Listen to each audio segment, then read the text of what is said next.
deep learning dasar, minimal kehadiran mengikuti perkuliahan 70%. Jika kurang dari 70% dalam kehadirannya, maka tidak diperkenankan mengikuti UTS dan UAS. Jelas ya, pertama itu. Jadi sekali lagi kita sepakati bahwa komponen absen atau tingkat kehadiran untuk mengikuti perkuliahan deep learning dasar yang terdiri dari perkuliahan menggunakan telekonferensi, kemudian perkuliahan menggunakan melalui e-learning Indigos, itu jumlahnya minimal harus 70%. Jika kurang dari 70%, tidak diperkenankan mengikuti UTS dan UAS. Nilai kehadiran saudara nanti akan dikasih bobot bonus sebesar 15%. Jadi apabila tingkat kehadirannya memenuhi syarat, maka akan diambil 15% untuk menambah nilai. 10%, maaf, 10%. Jelas ya? Tingkat kehadiran itu memberikan kontribusi terhadap nilai sebesar 10%. Yang kedua itu dari tugas-tugas. Nanti ada tugas-tugas yang akan diberikan untuk mata kuliah deep learning dasar ini. Namun tugasnya nanti adalah per kelompok. 3 orang maksimum satu kelompok. Ya, maksimum 3 orang satu kelompok. Jadi tugas-tugasnya nanti akan dikasih bobot sebesar 15%. Sebesar 15%. Jelas ya? Nah, sisanya itu UTS ya.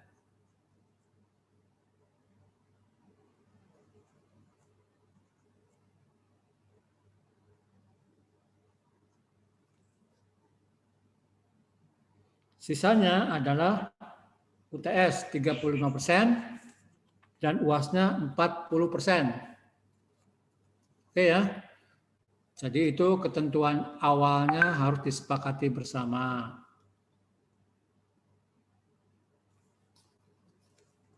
Jadi nanti jangan ada komplain apabila Anda tidak bisa mengikuti UTS atau UAS gara-gara absennya kurang memenuhi syarat atau tugasnya tidak mengumpulkan. Jadi nanti komponen nilai itu dari kehadiran 10%, dari tugas 15%, dari UTS 35%, dari UAS 40%, totalnya 100%. Begitu ya. Nah, itulah ketentuan-ketentuan mengenai perkuliahan deep learning dasar ini. Yang kedua, yang keempat, nanti di dalam mata kuliah deep learning ini itu ada praktek. Ya, prakteknya nanti kita menggunakan tools, menggunakan aplikasi yang namanya Rapid Manner. Saya sampaikan bahwa nanti untuk praktek menggunakan Rapid Manner. Rapid Manner yang versi 9.8 yang terbaru. Ya, jadi aplikasi yang dipergunakan untuk praktek deep learning dasar ini adalah softwarenya Rapid Manner. Jadi itulah 4 hal yang harus diperhatikan baik-baik. Jelas ya? Nah, karena ini masalahnya kita masih pandemi COVID-19, belum bisa tatap muka di kampus, jadi tatap mukanya menggunakan telekonferensi. Ya, nanti Anda akan praktek menggunakan software Rapid Manner. Softwarenya gratis, bisa di-download. Apabila kesulitan mendownload, nanti bisa menghubungi tim teaching dosen yang akan mengampu mata kuliah ini. yang nanti akan dicarikan software rapid manner-nya. Mata kuliah deep learning dasar ini nanti saya sebagai penanggung jawab, kemudian nanti ada Ibu Gita Dwi Lestari, MKOM, kemudian ada Bapak Fadil Muhammad Basar, MKOM. Jadi ada 3 orang dosen yang mengampu mata kuliah ini secara bersama.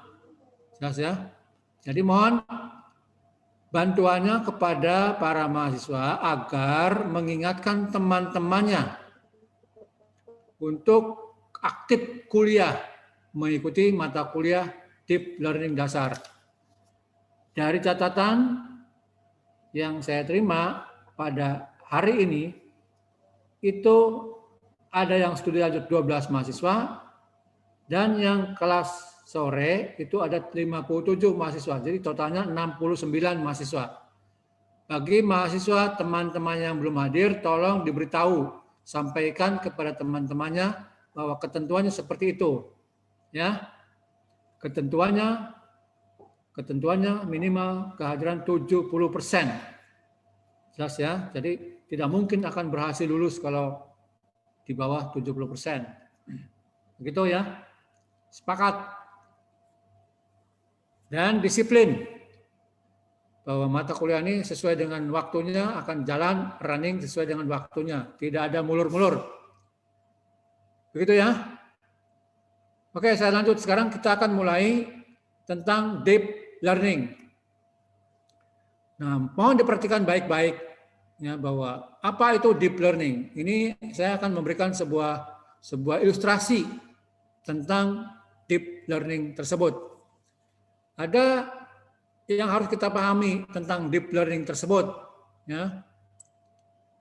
Yang pertama, ini kita perhatikan bahwa kalau kita lihat gambar di sebelah, ini ilustrasi dari jaringan saraf otak manusia yang di dalamnya ada akson, ada dendrit, dan ada neuron. Neuron inilah titik tumpu bertemunya jaringan saraf yang satu dengan jaringan saraf yang lain, di mana jaringan saraf ini itu digunakan sebagai media transformasi data yang bergerak dari satu neuron ke neuron yang lainnya. Ya. Nah, jaringannya ini itu dinamakan dengan dendrit. Jadi itu seperti itu. Jadi deep learning ini, yang pertama merupakan teknik yang meniru struktur saraf manusia. Ya, digambarkan seperti itu. Tekniknya meniru struktur saraf manusia. Ini pola pikirnya. Nah, di dalamnya ada neuron yang saling terhubung menggunakan sebuah jaringan atau beberapa jaringan yang namanya akson dan dendrit. Yang kedua, neural network, ini jaringan saraf tiruan, dilatar belakangi oleh jaringan saraf tiruan. Ya, itu yang kedua. Dan mengenai pengertian deep learning ini, terminologinya itu adalah lebih luas daripada machine learning, lebih advance daripada machine learning. Mengapa? Karena mampu mengakomodir data yang lebih besar. Nah, itulah tiga ciri daripada deep learning. Lebih cepat, gitu ya. Kemudian lebih akurat hasilnya. Nah, ternyata bahwa teknik ini, deep learning ini, ya, itu ternyata banyak diimplementasikan dalam dunia AI atau yang dinamakan dengan artificial intelligence. Jadi oleh karena itu sekarang ini eranya industri 4.0 itu kan banyak mengimplementasikan artificial intelligence, ya, kecerdasan buatan. Nah, inilah yang melatar belakangi munculnya sebuah ilmu komputer yang namanya deep learning, di mana deep learning ini merupakan bagian dari artificial intelligence, ya, merupakan artificial intelligence. Oke ya. Nah ini seperti itu digambarkannya. Nah kalau kita lihat seperti apa sih kalau kita definisikan berdasarkan terminologi tersebut. Nah, deep learning itu seperti apa? Berdasarkan 3 terminologi tadi, maka deep learning ini itu didefinisikan merupakan salah satu bagian dari berbagai macam metode machine learning yang menggunakan artificial neural network atau yang lebih dikenal dengan istilah ANN, ya, artificial neural network. Jadi seperti itu. Jenis pembelajaran dalam deep learning itu dapat berupa supervised, semi-supervised, ataupun unsupervised. Ya. Nah, jadi setiap neural network dengan lebih dari 2 layer merupakan suatu deep learning. Gitu ya. Oke ya. Nah, bagaimana sih perbedaannya deep learning dengan machine learning itu? Nah, ini akan saya gambarkan seperti gambar berikut ini. Yang gambar yang atas diperhatikan ini adalah machine learning. Yang gambar yang bawah itu adalah deep learning. Coba dilihat apa perbedaannya. Sama-sama inputnya adalah apa? Sebuah mobil, ya. Inputnya adalah sebuah mobil. Bagaimana dideteksi oleh 2 teknologi tersebut, baik machine learning maupun deep learning ini semuanya adalah masuk ke dalam keluarga artificial intelligence. Ya. Perhatikan perbedaannya. Ya. Bahwa di dalam machine learning, perhatikan perbedaannya ya, saudara semua. Di dalam machine learning, itu ada bagian yang namanya feature extraction. Ya. Kemudian barulah di situ ada classification, prediksinya. Muncullah outputnya. Jadi di dalam machine learning ini ada feature extraction. Feature extraction ini di luar dari algoritma klasifikasi. Itu di dalam machine learning ya. Nah, bagaimana dengan deep learning? Nah, bedanya ini kalau deep learning feature extraction dan klasifikasi itu menyatu. Ya, itu bedanya ya. Jadi feature extraction ini dan klasifikasinya itu menyatu. Membentuk sebuah model deep learning. Kemudian output gitu ya. Jadi kalau deep learning itu berbasis pada feature extraction dari data yang lebih rinci. Gitu ya. Kalau machine learning feature extraction-nya itu di luar. Ya, di luar deep learning. Oke ya, itu bisa dipahami ya. Jadi kalau deep learning ini feature extraction ini merupakan basis dari deep learning. Gitu ya. Oke, jelas ya, saya lanjutkan. Jadi di dalam neural network itu ada yang namanya layer, ada layernya ya. Sehingga disebut sebagai deep learning. Nah, kemudian saya lanjutkan mengenai masih deep learning ya. Masih deep learning ada beberapa pemahaman yang harus diperhatikan. Deep learning ini juga merupakan satu metode machine learning ya. Dia merupakan satu metode machine learning yang dianggap sebagai metode machine learning tetapi yang paling cerdas. Ya, gitu ya. Jadi deep learning ini juga merupakan machine learning tetapi dia metode machine learning-nya lebih cerdas daripada machine learning. Kemudian di dalam deep learning itu melahirkan salah satu bidang ilmu komputer yang dinamakan dengan AI atau artificial intelligence. Begitu, ya. Nah, ini di sini ada beberapa algoritma deep learning. Di antaranya yang bersatu adalah backpropagation. Itu ada namanya algoritma backpropagation. Ya. Kemudian ada algoritma neural network. Ya. Kemudian yang ketiga ada algoritma convolution neural network.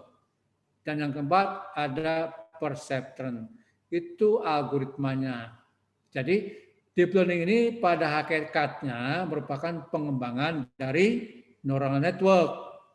Kalau kita ingin menguasai deep learning, maka kita harus memiliki dasar neural network yang baik. Ya, jadi oleh karena itu neural networknya harus diperdalam. Bagaimana mengevaluasi suatu model deep learning? Itu ada 3, akurasi, AUC, dan lain-lainnya, gitu ya. Jadi yang diperhatikan di dalam deep learning itu evaluasinya adalah akurasinya. Oke ya, saya masuk kepada karakteristik deep learning. Ini yang harus diperhatikan. Yang pertama karakteristiknya adalah neural network. Jadi meniru cara kerja otak manusia. Nah, yang kedua ada deep learning, supervised deep learning, ada unsupervised deep learning. Dapat menggunakan juga supervised, semi-supervised learning, dan unsupervised learning. Yang ketiga, ini berbicara datasetnya. Datasetnya jenis apapun dapat diterima kalau di dalam deep learning ya. Kalau di dalam deep learning, unlabeled dataset seperti image, video, kemudian voice atau suara ya. Namun label dataset pun apabila ada labelnya itu juga masih bisa dikelola menggunakan teknik deep learning ya. Yang keempat, multi layer. Artinya ini semakin kompleks layernya, semakin banyak jumlah layernya. Itu merupakan karakteristik daripada deep learning. Oke ya, itu karakteristik. Kemudian bagaimana dengan arsitektur daripada deep learning? Itu ada beberapa arsitektur. Yang pertama ada recurrent neural network, itu arsitektur. Kemudian yang kedua ada long short term memory atau LSTM. Yang ketiga ada arsitektur convolution neural network atau lebih populer disebut dengan CNN ya, dengan CNN. Nah, inilah beberapa jenis-jenis daripada deep learning. Ya. Ini ada supervised deep learning, ada unsupervised deep learning. Supervised maupun unsupervised deep learning itu ada tekniknya. Ya, nama teknik deep learning-nya adalah artificial neural network. Untuk supervised ada CNN atau convolutional neural network. Ada recurrent neural network. Sedangkan yang unsupervised deep learning itu ada self-organizing maps, ada deep Boltzmann machine, dan ada autoencoder. Itu teknik-teknik di dalam deep learning yang supervised maupun unsupervised. Nah, bagaimana dengan framework? Nah, di dalam deep learning ini ada framework. Ya, ada framework. Yang pertama menggunakan framework TensorFlow. Nah, ada juga deep learning menggunakan framework Keras. Ya. Kemudian ada juga deep learning dengan framework H2O. Kemudian ada deep learning dengan framework Caffe, Theano, dan Tors. Ya, itu beberapa frameworknya, back-end istilahnya ya, daripada deep learning. Nah, sekarang saya akan coba memulai dari neural network. Tadi dikatakan bahwa deep learning ini merupakan pengembangan dari algoritma neural network. Oleh karena itu, apabila kita ingin menguasai deep learning, maka kita perlu mengerti dan memahami serta menguasai neural network-nya. Ya, gitu ya. Kita mulai neural network. Nah, ini juga Ibaratkan jaringan saraf manusia, ini ya digambarkan seperti ini. Ada sel body, ada nukleus, ada dendrit. Nah, yang di tengah-tengah itu nukleus atau dikenal dengan neuron-neuron. Ya. Ada akson yang mengirimkan sinyal-sinyal dari satu neuron ke neuron yang lain. Itu ya. Salah satu algoritma machine learning yang cukup menarik ya adalah neural network. Dan neural network inilah juga yang melatar belakangi lahirnya deep learning, ya, yaitu adanya algoritma artificial neural network atau ANN. Nah, neural network ini itu diinspirasi dari cara kerja otak manusia, tapi lebih disederhanakan. Ya. Nah, seperti di dalam gambar ini ada dendrit. Apa sih fungsinya dendrit itu? Dia sebagai input, ya, dendrit ini dapat menerima sinyal lebih dari 1000 buah neuron lain, itu dendrit. Kemudian ada sel body. Sel body itu berfungsi sebagai fungsi untuk menggabungkan, menjumlahkan ya sinyal positif dan negatif yang datang kepada sel body itu berasal dari dendrit. Kemudian juga di dalam jaringan saraf manusia ini ada akson itu menerima sinyal dari sel body. Manakala sel body mencapai suatu ambang tertentu, maka akson itu akan meneruskan ke neuron yang lain. Nah, ini latar belakang daripada artificial neural network yang melahirkan AI di dalam deep learning. Begitu ya. Nah, itulah yang tadi saya katakan, bermula dari neural network, kemudian terbentuklah yang namanya artificial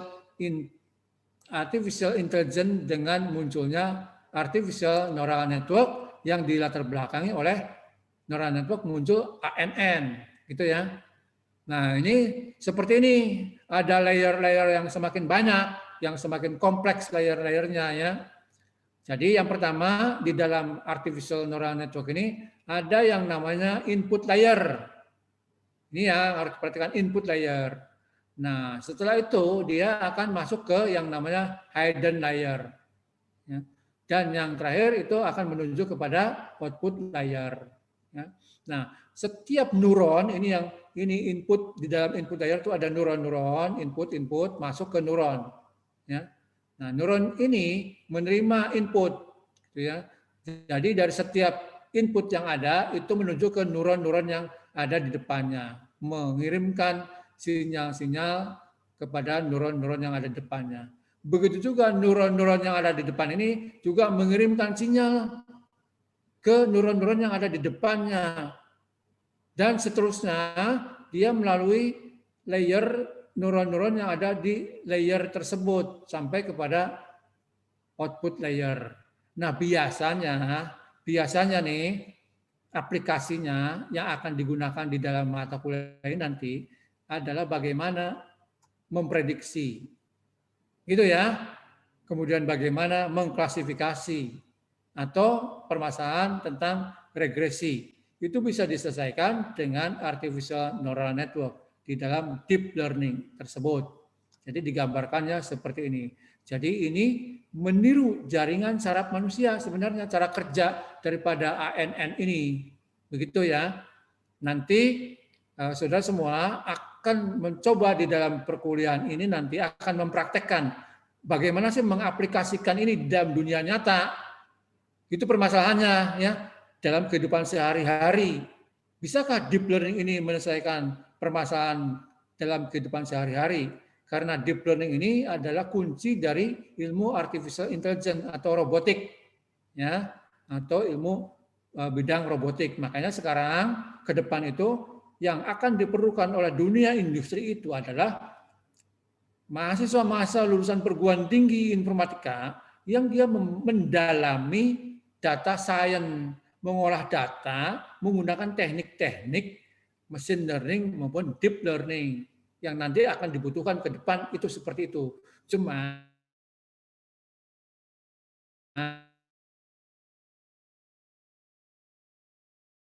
kita harus tampil aplikasi agar kita bisa menyelesaikan permasalahan-permasalahan di lapangan menggunakan teknik deep learning. Begitu ya. Nah, sebagai contoh, kasus sekarang ini banyak sekali bisa kita deteksi, misalnya COVID-19. Kita bisa melakukan riset penelitian tentang COVID-19. Gitu ya. Itu diantaranya. Artinya orang ini terkonfirmasi COVID-19 misalnya dengan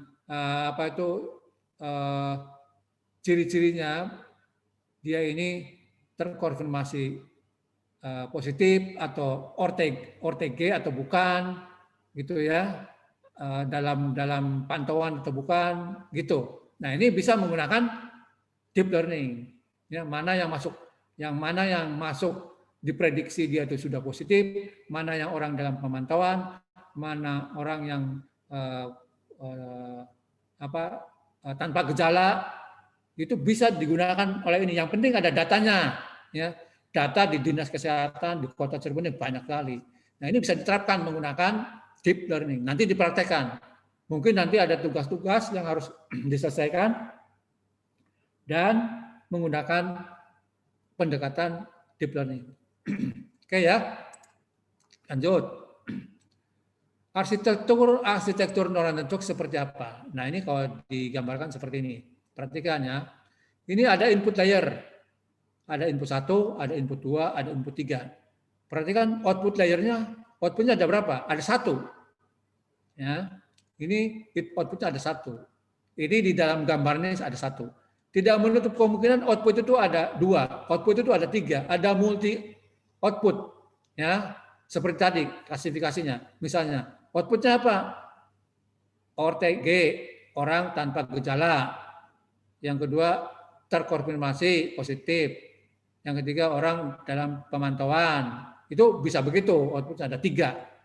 Ya, dari data yang ada, kemudian kita dihadapkan kepada data yang ada, kemudian kita ingin melakukan analisa terhadap data tersebut, gitu ya. Nah, ini sehingga kita nanti bisa memprediksi ke depannya akan seperti apa, gitu ya.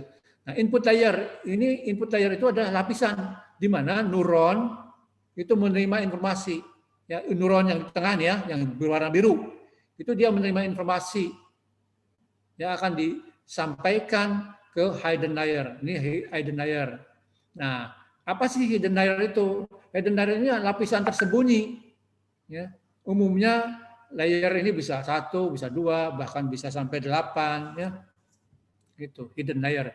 Semakin banyak hidden layer, maka semakin tinggi akurasinya. Itu kalau deep learning.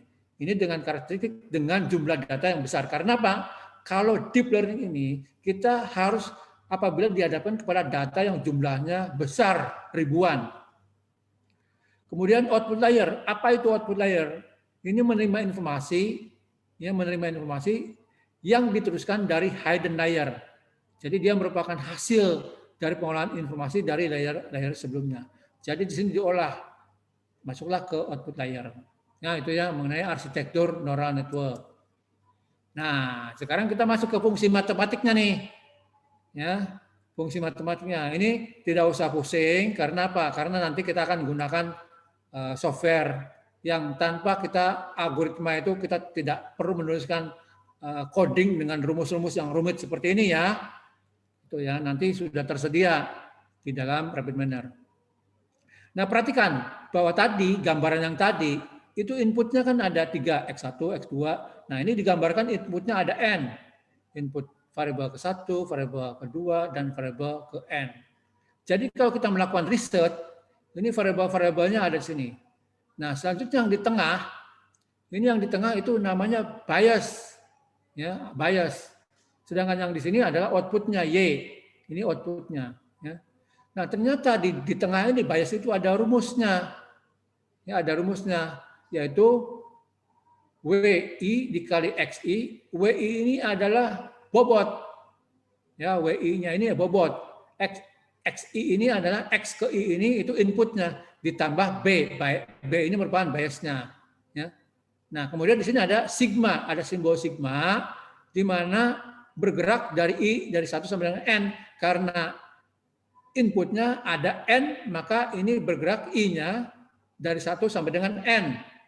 Jadi bobot ke I dikalikan dengan input ke I ditambah biasnya.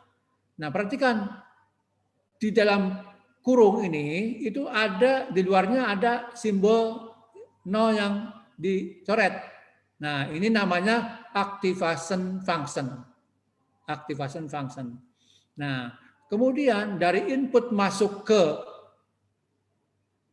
activation function ini, ya, ke bias ini, itu ada bobot W1, W2, dan seterusnya Wn. Ya. Ini dinamakan bobot W1, W2, Wn. Nah, bagaimana outputnya untuk mendeteksi bahwa output ini benar, itu kita mengatur-ngatur nilai W, nilai bobot. Bobot ini diatur-atur agar supaya nanti prediksi untuk memprediksi atau mengklasifikasi bahwa itu Y, ya itu benar, itu dengan cara mengatur-ngatur bobotnya, begitu ya. Maka oleh karena itu nanti ada gambaran ini panahnya, perhatikan panah itu menuju ke depan, ke kanan. Dari mulai input 1, input 2, dan input N, dia bergerak menuju ke bias, ada biasnya, ya, ada akumulasi dengan bobot, activation function, kemudian bergerak ke kanan, aliran datanya menuju ke Y. Ini sebenarnya memprediksi Y.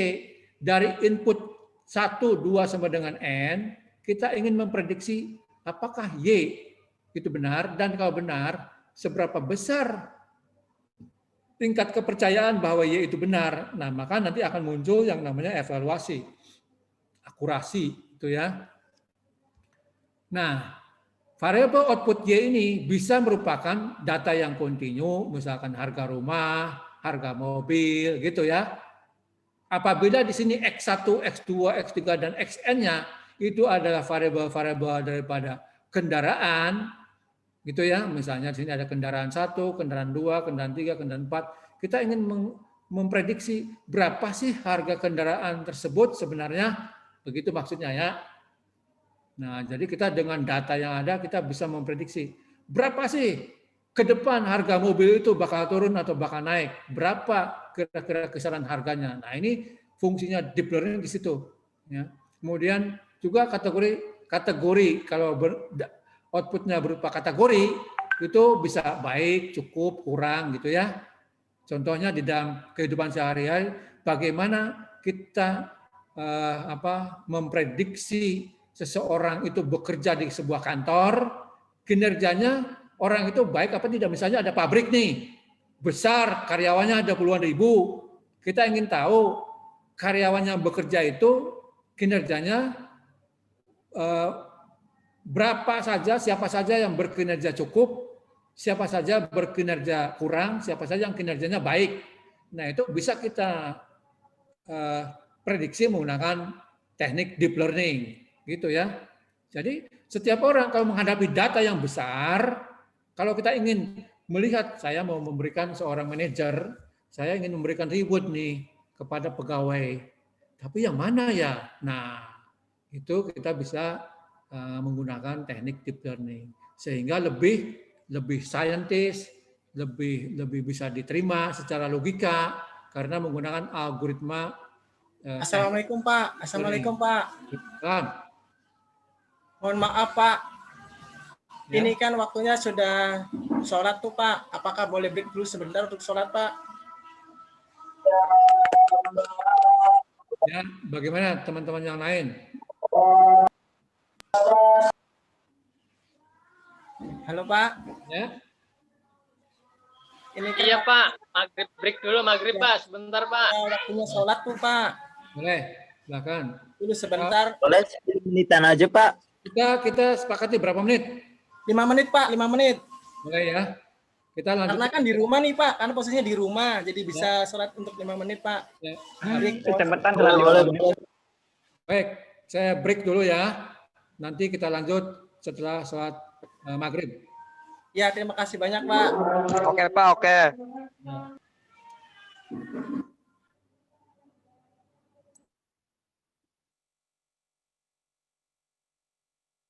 Dari variabel yang ada, kita bisa prediksikan bahwa besok, lusa, atau nanti itu bisa hujan, bisa iya, bisa tidak.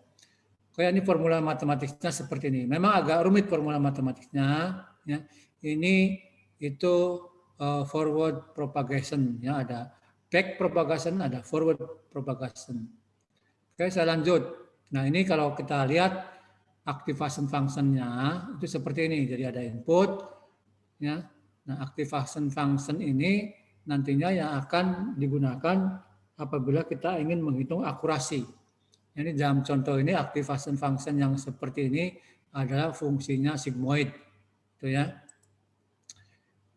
Nah, bagaimana dengan penjelasan activation function ini? Ada beberapa jenis activation function yang nanti akan kita kenali, gitu ya. Tetapi activation function ini untuk apa sih? Pertanyaannya seperti itu, ya. Bahwa activation function ini itu untuk mengakomodir faktor yang bersifat non-linearitas. Harapannya agar deep learning mampu merepresentasikan masalah-masalah yang ada di dunia nyata, gitu ya. Gitu. Jadi semuanya itu non-linearitas. Nah, menentukan nilai output dan efisiensi belajar neural network. Nah, jenis-jenis daripada activation function itu tadi dikatakan ada activation function yang linear, ada yang non-linear. Nah, ini kan kebanyakan non-linear. Yang non-linear itu ada klasifikasi, itu sigmoid. Perhatikan ya, itu nanti parameter sigmoid kalau kita akan pakai untuk klasifikasi. Kemudian tanha juga untuk klasifikasi. Kemudian softmax juga bisa digunakan untuk klasifikasi. Nah, sedangkan ReLU yang dinamakan rectifier linear unit itu semua aplikasi bisa pakai ReLU. Kemudian ada Leaky ReLU, semua aplikasi. Jadi bedanya kalau sigmoid, tanha, softmax itu klasifikasi. Apabila kita akan mendeteksi image, misalnya apakah image itu anjing, kucing, atau misalnya kuda, gitu kan? Nah, itu biasanya activation function-nya menggunakan sigmoid atau tanha. Itu kan klasifikasi. Ya. Apabila kita akan mengkategorikan beberapa pilihan image, maka digunakan softmax. Misalnya image-nya ada tomat, ya, ada pepaya, ada pisang, ada mangga. Nah, itu ada beberapa pilihan image, maka biasanya activation function-nya itu ada softmax. Jadi kalau softmax ini lebih banyak, gitu ya. Tapi kalau hanya ada satu, seperti tadi, misalkan kucing atau anjing atau kuda, dari sekian banyak itu menentukan satu, itu sigmoid atau tanha. Nah, contoh lain misalnya untuk memprediksi sebuah keinginan atau misalkan harga mobil, harga rumah.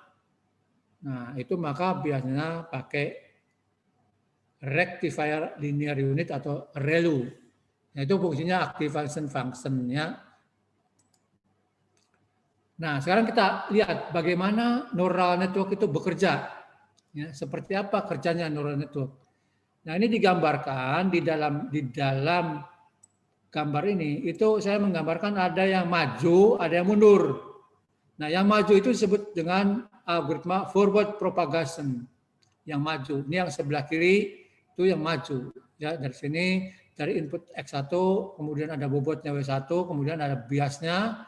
Nah, di dalam bias ini itu ada perkalian, fungsi perkalian antara bobot dengan input, ya, ditambah bias, kemudian untuk menentukan mode outputnya. Nah, ini outputnya, output modelnya, ya. Nanti dibandingkan dengan nilai yang sesungguhnya seperti apa, itulah namanya prediksi atau klasifikasi. Nah, sebaliknya bagaimana? Yang di sebelah kanan itu back propagation, algoritmanya back propagation. Back propagation itu ada mundur. Artinya apabila prediksi daripada model output Y yang kita prediksi itu ternyata jaraknya jauh dengan nilai sesungguhnya, maka dia mundur ke belakang untuk menghitung bobot, ya, untuk menghitung bobot ke belakang. Nah, itu namanya back propagation. Apabila dia nilai sesungguhnya dengan nilai output yang prediksi itu ada selisihnya, ada gap-nya. Sehingga algoritma neural network ini ada forward propagation dan back propagation-nya. Ini dilakukan secara berulang-ulang. Tujuannya apa? Tujuannya ingin mendapatkan sebuah model output yang betul-betul sangat mendekati nilai sesungguhnya. Begitu ya maksudnya. Contohnya misalnya kita ingin membeli sebuah mobil. Di pasaran sekarang harga mobil berapa ya? Nah, itu memprediksi. Nah, ternyata apa yang kita prediksi dengan harga mobil yang sebenarnya ternyata ada selisih. Nah, itu kemudian back propagation. Seperti itu ya. Jadi ini antara forward propagation dan back propagation itu alurnya bolak-balik sehingga mendapatkan sebuah nilai akurasi yang paling baik. Itu ya. Itu cara kerja neural network. Jadi penjelasannya begini. Forward neural network, forward back propagation, ini pasnya nih ya, itu membawa data input melewati tiap neuron pada hidden layer menuju ke output layer untuk menghitung error. Nah, bagaimana dengan backward propagation? Nah, itu error yang disebut error di sini itu ada gap ya. Error pada forward pass dipakai untuk mengupdate. Mengupdate apa? Nah, yang diupdate itu ada bobot dan bias. Ya, ini yang diupdate tuh. Dengan learning rate tertentu. Maka nanti di dalam tuning parameter ada learning rate, ya, ada bobot. Nah, ini diupdate bobotnya dan biasnya ya, dengan learning rate tertentu. Nah, kedua proses itu diulang-ulang untuk mendapatkan bobot dan bias dengan error sekecil mungkin pada output layer. Begitu ya, mengerti ya? Jadi errornya tuh dibikin kecil banget. Itu artinya apa?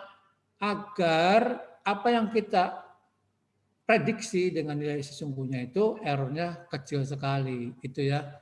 Jadi yang diubah-ubah itu adalah bobot dan biasnya. Ini adalah proses training di dalam neural network seperti itu. Ya. Oke, lanjut. Nah, ini salah satu contoh. Ini contoh ya, dicontohkan nih. Dicontohkan di dalam multiple regression. Di sini perhatikan nih, perhatikan baik-baik. Nah, di sini ada contoh tentang kita akan memprediksi harga sebuah mobil, gitu ya, sebuah mobil nih. Kita misalnya kita ingin memprediksi sebuah harga mobil. Nah, ini dengan multiple regression, variabelnya apa saja? Misalnya mereknya. Ya, mobil itu kan ada beberapa merek ya. Mereknya dicatat, merek mobil. Kemudian kita catat konsumsi BBM setiap mobil X2. Kemudian kita catat ini mobilnya mobil second, udah berapa nih usianya mobil ini. Warna juga mempengaruhi harga, tipe mempengaruhi harga, interior atau aksesoris misalkan ya. Nah, ini ada variabel-variabel input yang nantinya diberikan bobot tertentu, ini bobotnya. Kemudian nanti dengan perhitungan bias, ditambahkan bias, maka kita prediksi harganya. Nah, bagaimana dengan menggunakan deep learning? Nah, ini sama seperti tadi, ada hidden layer-nya. Masuk ke hidden layer, kemudian ditentukanlah harga mobil. Begitu ya. Nah, yang diulang-ulang itu forward propagation, back propagation untuk menghitung error, biasnya, dan bobotnya, sehingga diperoleh harga mobil dari deep learning ini itu mendekati harga B yang sebenarnya. Itu maksudnya. Ya, ini contohnya. Nah, ini menggunakan deep learning. Oke, ada lagi satu lagi, ini mengenai perceptron. Nah, di dalam neural network ini, itu ada yang namanya perceptron. Perceptron itu apa? Salah satu metode neural network juga, tapi sederhana.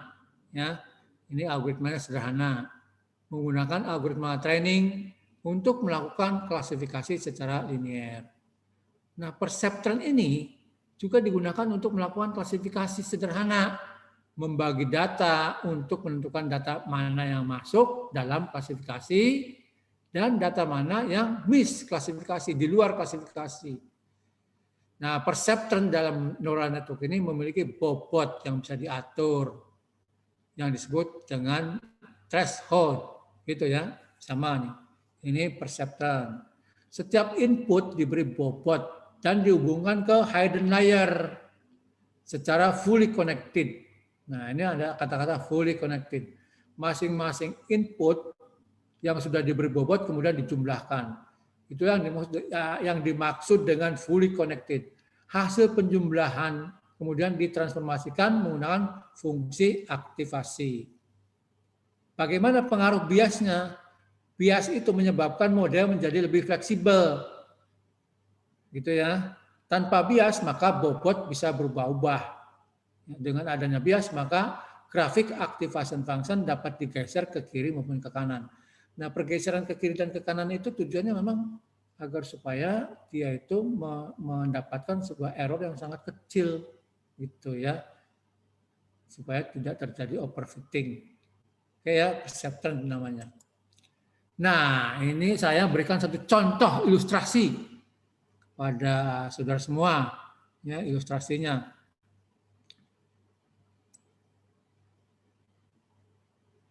Seperti ini ilustrasinya ya. Diberikan data bunga iris. Nah, bunga iris ini ada data bunga iris ya. Nah, ternyata bunga iris ini ada jenisnya, ada tiga jenis. Bunga iris setosa, ada bunga iris virginica, ada bunga iris versicolor. Nah, atribut data bunga iris tersebut itu ada 4. Nah, ini ada A1. A1 itu adalah sepal length, jadi lebar sepalnya. Kemudian panjang sepal A1. A2 itu lebar sepalnya. Nah, sedangkan A3 itu panjang petal. Sedangkan A4 itu lebar petalnya. Nah, ini data-datanya seperti ini. Ini disimpan dalam Excel data ini. Ya, disimpan dalam Excel. Masing-masing data jenis bunga iris ini ada 50. Nah, ini sebagai contoh saja ya gambaran. Nah, ini ada grafiknya, ini sama-sama grafik batang. Di grafik batang ini adalah iris setosa, ini ada iris versicolor dan ini iris virginica. Karena sama-sama 50 jadi tingginya sama ya. Tingginya sama nih datanya. Nah, sekarang kita ingin mencoba menerapkan algoritma neural network untuk memprediksi ketiga jenis bunga ini. Itu maksudnya ya. Datanya tersimpan di Excel. Jelas ya? Nah, lanjut. Sekarang kita lihat data statistiknya. Nah, hebatnya RapidMiner ini, itu datanya bisa kita lihat secara statistik. Nah, perhatikan di sini. Ada atribut, ada ID, ada label, ada A1, A2, A3, dan A4. Nah, ini adalah atribut atau dikenal dengan variabelnya. Begitu. Kemudian ada jenis datanya. Ya, jenis datanya, label ini polinomial. Kenapa polinomial? Karena lebih dari 2. Kalau 2 binomial. Kemudian karena ini panjang dan lebar petal dan sepal ini dalam bilangan real, maka ini ada tipe numerik real. Nah, di kolom ini ada kolom missing. Apa artinya missing? Missing ini menunjukkan apabila ada data yang tidak benar. Itu namanya missing. Ternyata ini 0 semua. Artinya kalau 0 berarti tidak terjadi missing value. Ya. Nah, kemudian ada kolom statistik. Ya, ini ada kolom statistik. Jadi nanti ini ada di RapidMiner ya, dari statistik bunga iris tersebut tidak dijumpai missing. Ini artinya bahwa data tersebut kalau tidak ada missing value, maka sudah memenuhi syarat untuk dilakukan klasifikasi menggunakan algoritma neural network. Gitu ya. Lanjut. Nah, bagaimana model proses dari neural network ini? Ini sebagai contoh saja ya. Nah, ini Ini adalah operator untuk membaca data yang tersimpan di Excel. Nah, sedangkan ini ada operator validation, ya, validation yang digunakan, ya, namanya cross validasi. Nah, cross validasi ini ada setting parameternya di sebelah sini. Setting parameternya cross validasi ini, misalnya di sini menunjukkan number of fault. Number of fault ini menunjukkan seberapa banyak foldingnya untuk data tersebut. Ini dibikin 10. Nah, yang namanya cross validation secara default dia akan membagi data 90% data training, 10% data testing. Itu di dalam rapid manner ya, secara otomatis cross validation ini akan membagi data menjadi 90% data training, 10% data testing. Selanjutnya ada sampling type, ini dipilih. Nah, di sini tertulis stratified sampling. Stratified sampling itu maksudnya apa? Kalau tadi kita lihat contoh data bunganya jenisnya ada 3 kan? Bunga iris setosa, versicolor, dan iris virginica. Ada 3 jenis bunga. Masing-masing bunga kan datanya sama. Betul ya tadi ya, kelihatannya datanya sama, jumlah datanya sama. Nah, apa maksudnya stratified sampling? Artinya bahwa dengan stratified sampling ini dari masing-masing jenis bunga itu akan diambil sampel, ya, akan diambil sampel dari masing-masing jenis secara merata, itu maksudnya. Ya, dari bunga iris versicolor akan diambil, ada keterwakilan. Kemudian dari bunga iris virginica, ya, dan seterusnya. Itu maksudnya stratified. Oke ya, nah ini model proses seperti ini. Nah, kalau gambar operatornya cross validation seperti ini menunjukkan bahwa di dalam cross validation ini itu ada prosesnya. Ya, ada prosesnya. Perhatikan bahwa apabila simbol cross validation ini di dalamnya ada prosesnya, ada proses di dalamnya nih. Ya, ada prosesnya. Oke, kita next, kita lihat bagaimana proses di dalamnya. Nah, di dalam cross validation itu pada algoritma neural network ini akan muncul seperti ini. Ya. Nah, di sini inilah operator algoritma neural network seperti ini di sini. Ya. Nah, sedangkan ini adalah bagaimana proses testingnya. Ini ada proses training dilakukan di sebelah sini, proses testing dilakukan setelah penerapan kepada model. Ini adalah modelnya. Model dari neural network yang data testingnya ada 10%. Sedangkan data training di sini menggunakan data training sebanyak 90%. Nah, pada klasifikasi dengan cross validation, nominal cross validation yang dipilihnya ya, di dalamnya terdapat fase training. Fase training itu untuk membangun model yang membuat algoritma gitu ya. Sedangkan fase testing itu adalah untuk mengimplementasi model. Itu ya. Ketika fase training maka akan membangun model. Sedangkan data training harus lebih banyak dari data testing. Jelas ya? Karena dari sini 90%. Data training itu 90%, data testing 10%. Jelas ya itu ya? Oke, lanjut. Nah, ini hasil dari model validasinya seperti ini. Nah, ini perhatikan. Ini adalah prediksinya. Ini adalah yang sesungguhnya label. Sedangkan di sini ada kolom prediction. Nah, air setosa ya diprediksi. Ini diprediksi seperti ini. Nah, ini confidence bahwa dia itu air setosa sebesar 96,1%. Ini 99,62%. Ya. Tapi ada yang aneh. Mana yang aneh? Perhatikan. Saudara perhatikan ini. perhatikan nih, ini iris, ada yang aneh nggak? Iris versicolor, oh nggak ada ini benar. Iris versicolor, iris versicolor. Nah ini sini yang aneh nih. Nah ini ya, perhatikan nih, iris, ini ada bunga iris versicolor. Ternyata diprediksi dia iris virginica. Ini. Ya. Sedangkan dia sebenarnya ada versicolor. Ya. Bahwa versicolor ini dia adalah iris setosa itu hanya 0,002, jadi 2%. Ya, 0,2% nih tingkat kepercayaannya. Nah, justru dia lebih condong kepada ini. Perhatikan, ini 65,4%. Apa itu? Iris virginica. Sebenarnya dia bunga iris versicolor.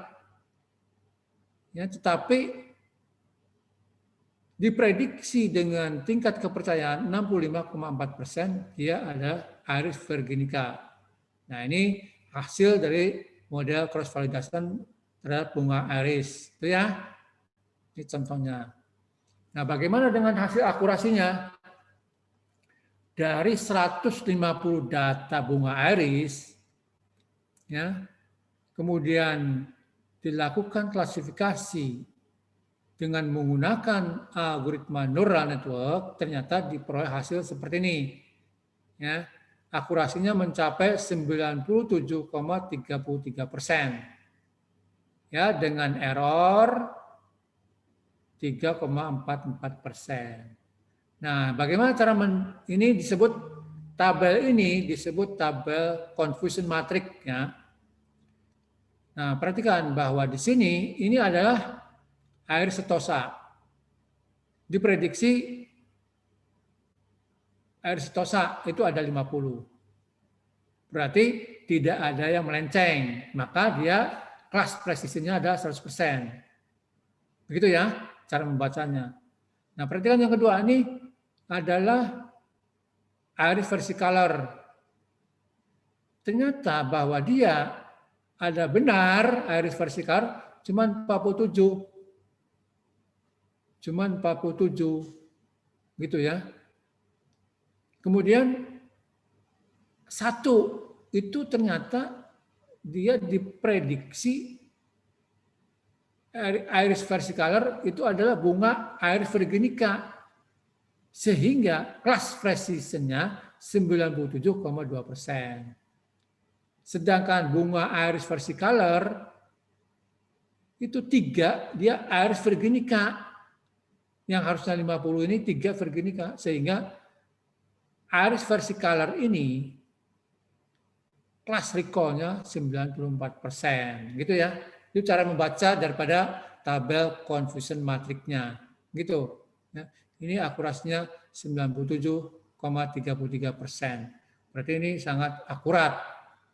Algoritmanya ini sangat akurat memprediksi tentang 3 jenis bunga ini. Gitu ya.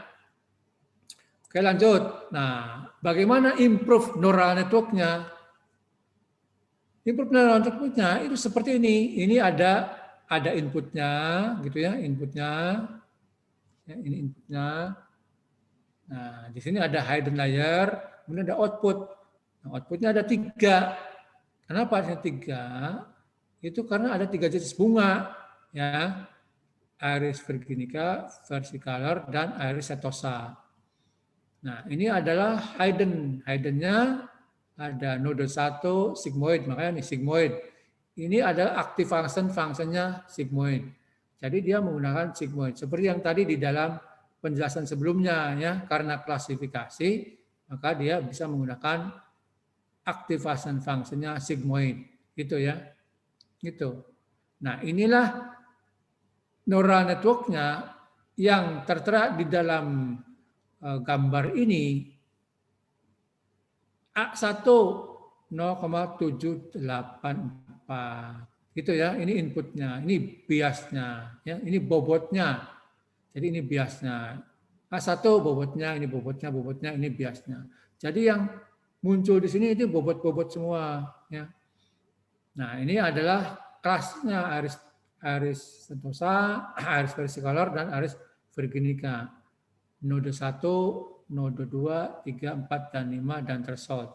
Nah, di hidden layer ini ya, ini di hidden layer itu ada 3. Ya, perhatikan di hidden layer, di output layer itu output layernya ada 3. Aries sentosa, Aries versicolor, Aries virginica. Maka di sini ada 3 output. Gitu ya. Nah, ini perhatikan ini ada 3 output. Nah, sedangkan yang node ini, node 1, node 2, node 3, node 4, node 5. Nah, ini node yang ada di dalam hidden layer-nya. Ini node 1, node 2, node 3, node 4, node 5. Sedangkan yang paling bawah ini ada threshold. Yang dikatakan tadi dalam penjelasan sebelumnya ada threshold ya. Itu threshold-nya. Sedangkan ini itu ada biasnya yang ada di sini ya. A1, A2, A3 ini biasnya yang ada di sini ya. Bobot yang ada di sini ya. Karena ada 5 maka ada 5 node, di sini ada biasnya. Ya, ini improve neural network-nya. Atribut daripada inputnya adalah A1, A2, A3, A4. Ini ada 4. Gitu ya. Ini threshold juga, gitu ya. Diperhatikan gambarnya. Oke, nah model neural network dalam cross validation yang tadi saya ulangi. Nah, ini gambaran seperti ini. Neural network ini 9%, ini ada fase training, yang ini ada fase testing sebanyak 10%. Ini ada operator-operator yang ada di dalam retrieval planner. Nah, ini adalah tuning parameter untuk neural network. Ada training cycle, ada learning rate, dan ada momentum. Nah, nanti untuk learning rate tertentu, dengan training cycle tertentu, ini bisa diubah-ubah untuk mendapatkan akurasi yang terbaik dengan cara mengubah-ubah learning rate dan momentum, dibikin tabel, gitu ya. Nah, untuk menentukan hidden layer-nya di sini. Oke ya, itu ya. Nah, ini mengenai model neural network dalam cross validation-nya.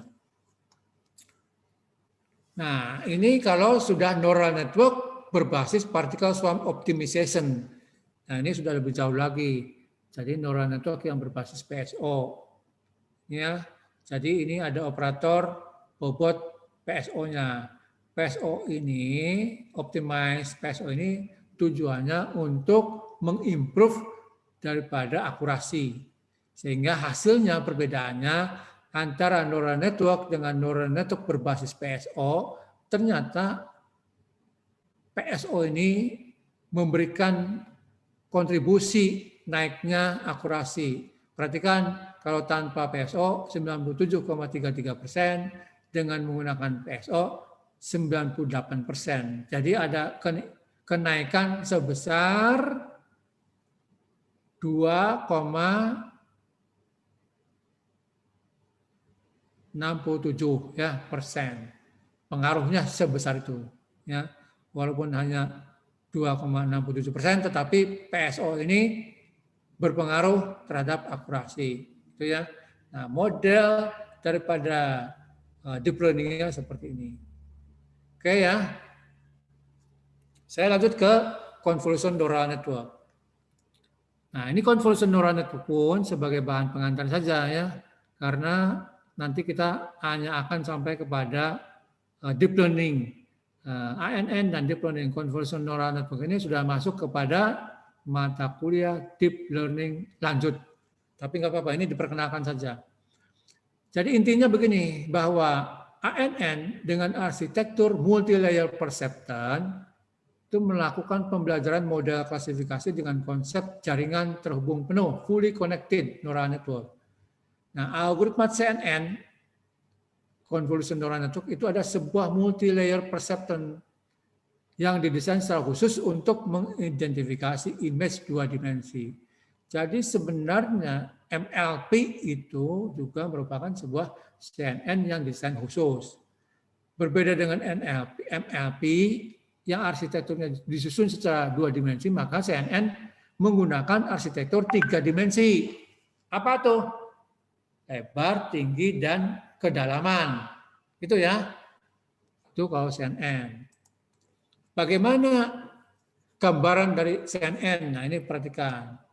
Ini kalau CNN itu inputnya seperti ini, ada input, kemudian ada hidden layer. Kemudian di dalam convolution neural network itu ada algoritma. Nah, algoritmanya ditempatkan di sini. Algoritmanya ditempatkan di sini. Terdiri dari flatten, fully connected, dan softmax. Ini algoritmanya diterapkan di sini. Sedangkan CNN-nya ada di sini, di hidden layer, yaitu ada convolution plus ReLU, kemudian pooling, convolution plus ReLU, kemudian pooling. Jadi selalu begitu.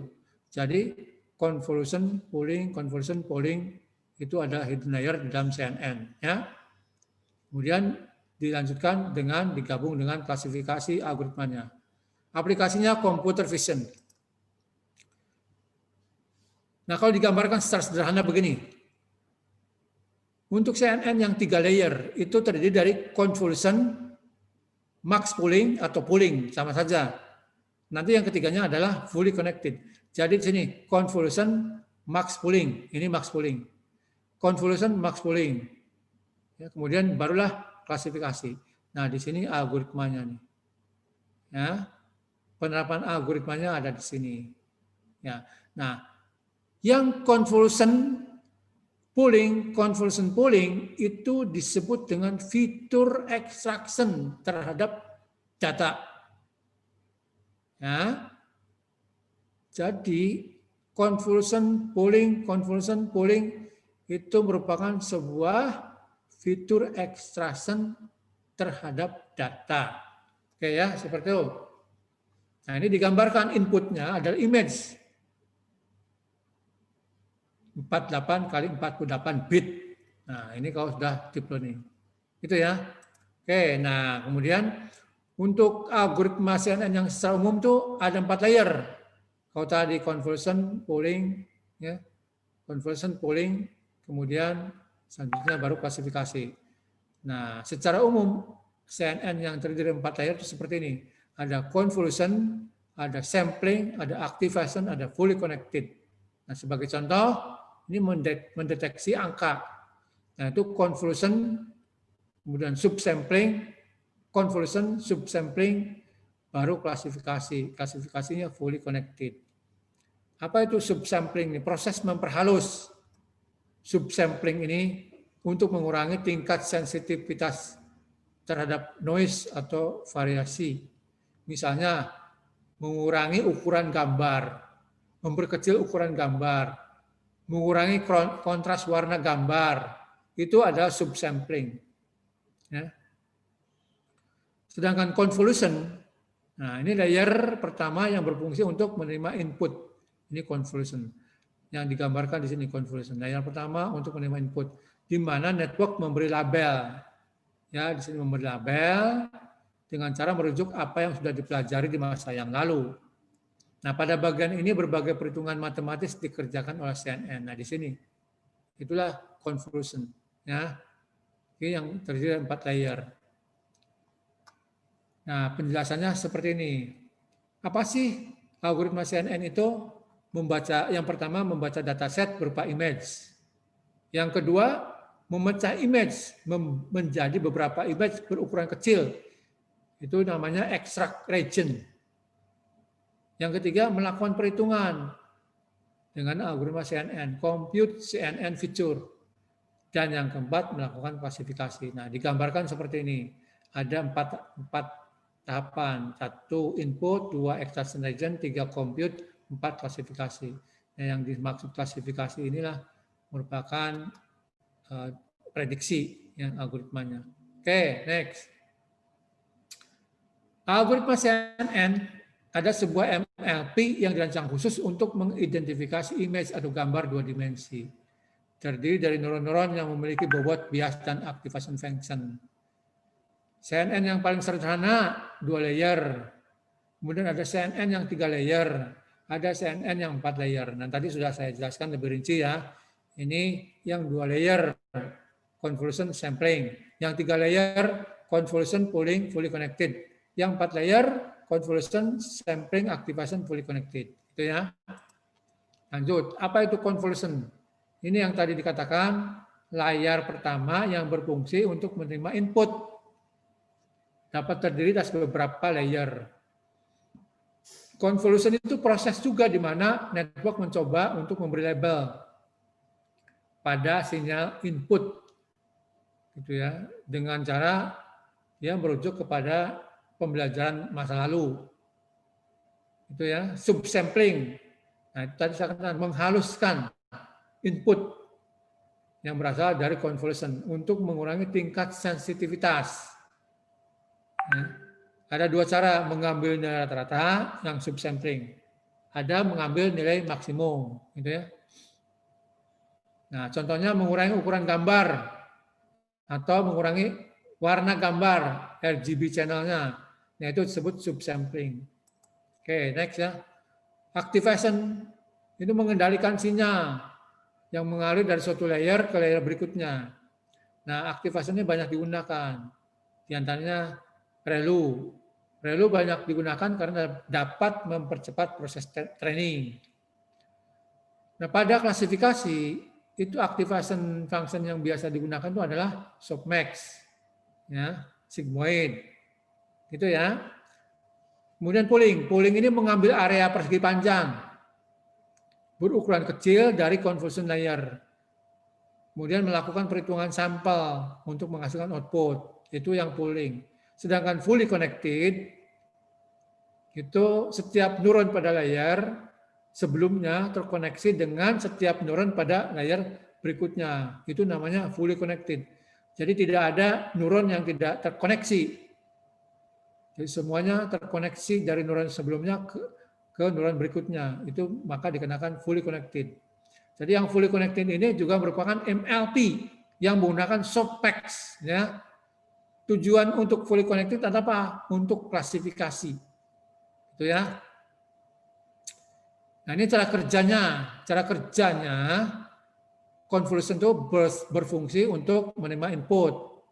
Mungkin saja terdiri atas beberapa layer, itu konvolusi. Sedangkan pooling atau max pooling itu tadi mengambil area persegi panjang kecil dari convolution layer, melakukan perhitungan sampel untuk menghasilkan output. Sedangkan fully connected itu ada array satu dimensi dan tidak akan ada lagi convolution layer setelah fully connected. Jadi apabila sudah fully connected maka tidak akan ada convolution layer lagi, ya. Nah ini yang 4 layer tadi sudah dijelaskan ya, yang 4 layer. Oke itu ya mungkin karena waktunya sudah mau habis saya ingin sedikit jelaskan ya, saya akan sedikit jelaskan mengenai ini ya penggunaan rapid manner-nya, penggunaan rapid manner-nya. Nah ini saya sudah saya perlihatkan dulu ya. Ini adalah satu tadi contoh ya menggunakan rapid manner. Nah ini data Excel-nya. Nah ini data Excel yang sudah dimasukkan di Excel, kemudian dilakukan split data. Data split ini dibagi partisinya 20% data tes, 80% data training. Ya. Kemudian dilakukan algoritma neural network. Nah, ini neural network-nya, hidden layer-nya ada 5. Ya, satu layer ada 5 hidden layer. Training cycle-nya itu 500, kemudian learning rate-nya adalah 0,01 dengan momentum 0,9. Diterapkan kepada model, kemudian dihitunglah akurasinya. Nah, bagaimana hasilnya? Ini nanti di running, ya. Nah, ini hasilnya. Nah, ini kalau kita lihat di sini, ya, ini hasilnya. Nah, ini A1 bunga iris itu, ini A2, ini A3, ini A4, ini threshold-nya untuk node input. Nah, hidden layer itu tadi katakan 5. Ini adalah hidden layer yang pertama dengan bobot dan threshold 0,67. Ini bobotnya ada A1, A2, A3, A4. Ya, ini adalah hidden layer yang kedua, node neuron ya, neuron yang kedua. Semua neuronnya ada 1, 2, 3, 4, 5, ada 5. Ya, ada 5. Jumlahnya di dalam hidden layer ini ada 5 neuron. Outputnya ada 3. 3 itu ada iris setosa, iris versicolor, dan iris virginica. Ya, ada 3. Nah, ini adalah improve dari neural network-nya. Nah, kemudian kalau kita lihat bagaimana improve neural network-nya, ini catatannya ada di sini, rinciannya ada di sini. Output-nya ini. Nah, ini output-nya ada iris setosa dengan activation function-nya sigmoid. Secara otomatis sigmoid. Kemudian kelas yang kedua, iris versicolor, bunga. Kelas yang ketiga adalah iris virginica, sigmoid. Nah, ini node-nodenya tadi. Nah, bagaimana dengan prediksinya? Nah, ini yang tadi diprediksikan datanya seperti ini. Dan akurasinya itu diperoleh seperti ini. Ini ada conversion matrix-nya dan ini adalah akurasinya. Nah, ini sangat sederhana dengan menggunakan rapid manner sehingga diperoleh hasil akurasi 96,67% untuk memprediksi ketiga jenis bunga tersebut. Jadi klasifikasi 3 jenis bunga tersebut itu ternyata diperoleh 96,67% dengan menerapkan algoritma neural network ya dengan parameter ini tadi training cycle-nya 500, learning rate-nya 0,1. Ini learning rate tertentu ya. Kalau learning rate-nya kita ubah, misalnya 0,03, kemudian kita jalankan. Maka akurasinya menurun, jadi 95%. Nah, bobotnya juga akan berubah. Nah, ini bobotnya juga akan berubah. Sehingga kalau kita lihat, bobotnya akan berubah. Biasanya juga akan berubah. Ya. Nah, ini tabel prediksinya juga akan berubah. Karena apa? Karena akurasinya menjadi 95%. Oleh karena itu, kombinasi dari parameter ini itu nanti jadikan sebuah bahan riset untuk mencoba bagaimana kalau learning rate-nya misalnya 0,4. Ya, 0,4, kemudian kita jalankan. Berapa akurasinya? Tetap 95%. Nah, yang terbaik itu yang bagaimana? Terbaik itu adalah bagaimana kita tuning parameter yang ada di dalam algoritma neural network ini, ya, di tuning ini, sehingga nanti akan diperoleh akurasi yang paling maksimal. Sehingga setting parameter yang seperti apa yang harus kita lakukan agar pada akhirnya nanti kita akan memperoleh performance riset akurasi yang terbesar. Yang ternyata dengan learning rate 0,01 itu mencapai 96,67%. Kalau sekarang diubah lagi menjadi 0,01, kita coba 0,01, 1/100, ya, apakah akan semakin akurat? Kita lihat. Nah, maka ini malah makin turun, 66,67. Oleh karena itu 0,01 ini coba 0,1 ya.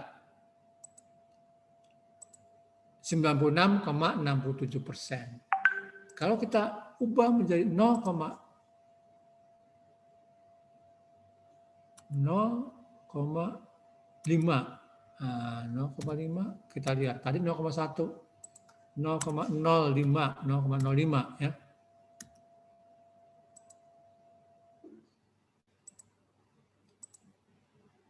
Malah makin turun. Jadi kalau dari hasil percobaan ini maka yang terbaik adalah learning rate 0,01 dengan training cycle 500. Kalau training cycle-nya kita turunkan menjadi 300, maka akurasinya adalah 96,67 masih.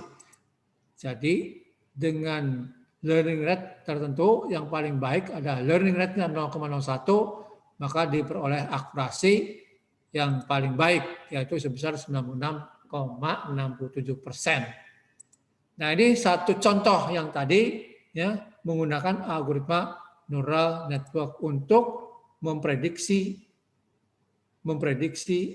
bunga iris menggunakan algoritma neural network dengan learning rate 0,01 dan momentum 0,9, training cycle 300, hidden layer-nya 1 dengan jumlah node 5, itu maksudnya ya, diperoleh akurasi 96,67%. Saya kira itu materi perkuliahan untuk minggu pertama, dan semoga Anda bisa memahaminya. Nanti untuk prakteknya menggunakan software Rapid Manner, sehingga rumus-rumus yang tadi di sini tidak muncul. Ya. Nah, kalau kita lihat hasil ini, kita dengan mudah, dengan data seperti ini, kita bisa lihat statistiknya dari data itu.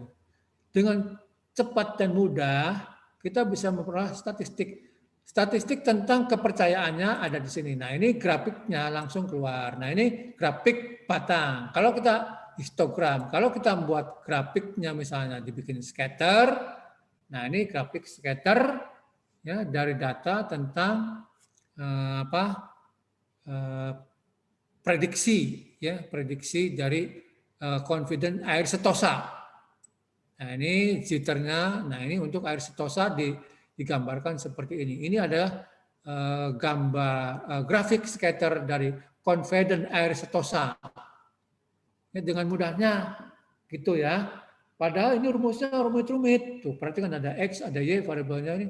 Ini rumit-rumit tuh. Kalau kita lihat bergerak itu rumit-rumit ini rumusnya, gitu ya. Seperti ini. Oke ya. Jadi dengan sangat mudah bisa kita lihat visualisasi grafiknya. Kalau dengan statistiknya itu seperti itu. Nah, prediksinya bagaimana? Nah, prediksinya grafiknya jelas. Nah, ini grafik prediksi. Nah, ini grafik prediksinya. Nah, itu ternyata seperti ini. Yang diprediksi, yang paling tinggi prediksinya itu adalah Aeris virginica. Itu ada 44. Ada 44. Ya. Kemudian sedangkan Aeris versicolor ada 36, Aeris setosa ada 40. Jadi yang tertinggi itu adalah Aeris virginica. Prediksi yang diprediksi paling baik itu ada Aeris virginica. Nah, ini kalau kita mau lihat grafik secara scatternya, nah ini seperti ini ya. Grafik scatter, kemudian jitternya kita jalankan seperti ini. Dan dengan sangat mudahnya, ya, tinggal bagaimana menganalisis ini.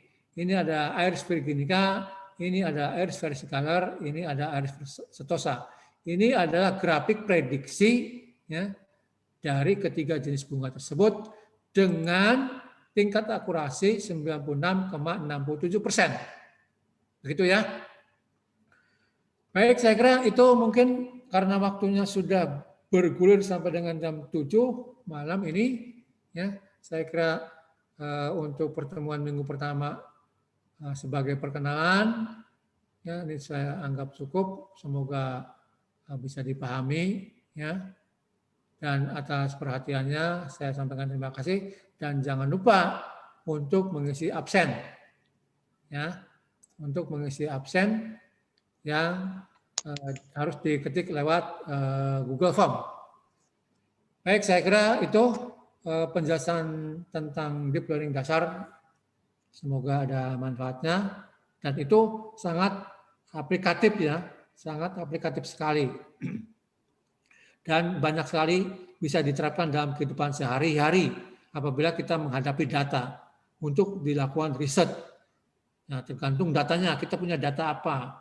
Kita bisa menganalisis data tersebut dengan menggunakan teknik deep learning dengan algoritma neural network. Itu saja penjelasan pertama. Ya, kurang lebihnya saya mohon maaf. Semoga ada manfaatnya.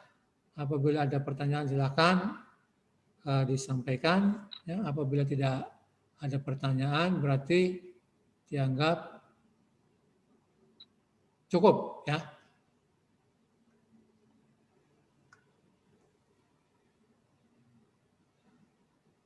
Materi nanti akan di-share di grup saja ya.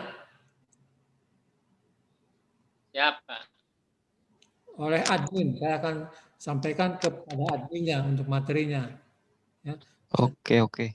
Nanti akan disampaikan oleh adminnya ke grup. Anda tinggal download. Oh iya, satu lagi nih, saya juga akan menyampaikan mengenai buku-buku yang akan menjadi pegangan ya. Nah, ini sebenarnya saya ada yang ingin disampaikan mengenai buku pegangan untuk mata kuliah ini. Semuanya serba gratis.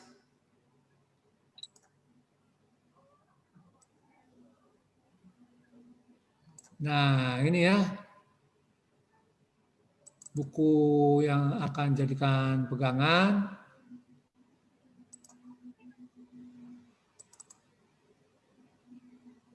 Ini salah satu contoh aja ya, saya akan coba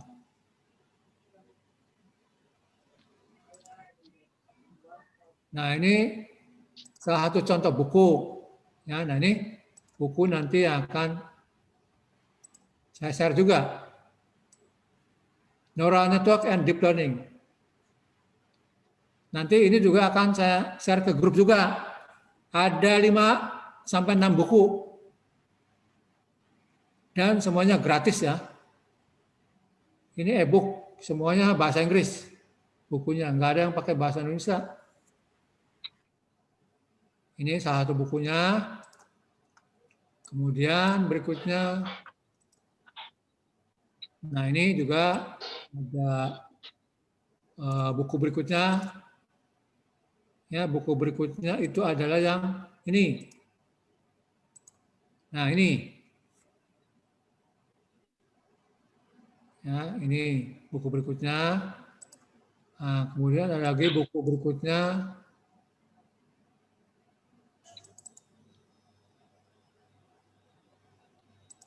Ini saya tunjukkan aja dulu ya. Buku berikutnya adalah yang ini. Nah, ini buku berikutnya. Ini buku berikutnya. Jadi kurang lebih ada 6 buku. Pokoknya sudah saya siapkan semua. Nanti saudara-saudara tinggal mempelajari dan mempraktikkan. Begitu ya. Saya kira waktunya sudah cukup dan sudah cukup jelas saya sampaikan dengan beberapa contoh aplikasi tadi, dan setiap mahasiswa nanti akan diberikan softwarenya secara cuma-cuma. Baik, terima kasih atas perhatiannya. Ya, saya akhiri. Wassalamualaikum warahmatullahi wabarakatuh. Waalaikumsalam warahmatullahi wabarakatuh. Waalaikumsalam.